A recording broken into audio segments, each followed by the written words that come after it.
Is my vehicle ready for a road trip? Welcome to Mercie J, where compassion and craftsmanship come together. I'm Rick Smith. So first of all, let me just say that you should regularly have your brakes and suspension checked by a professional when your oil is being serviced. And so assuming that those are good, the first thing that I want you to do is make sure that your tire pressures are up. And if you don't know how to read the day code, learn how to read it. So we want tires less than 6 years old, and we want them aired up, because on the road, especially if you're traveling across the desert, we don't want to blow a tire because we got a lot of heat there. Next, we're going to check all of our fluids. We're going to make sure that the oil's full. We're going to make sure that the coolant, antifreeze, radiator fluid, whatever you want to call it's full. If you have a transmission that can be checked easily, you're going to check that. Next, I want you to grab hold of your battery cables if they're accessible. Make sure they're tight. Here's a little trick on your battery.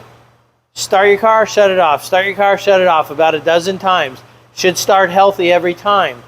If it starts to crank over slow or it quits starting on you, then you know the battery's weak. You don't want that to leave you stranded.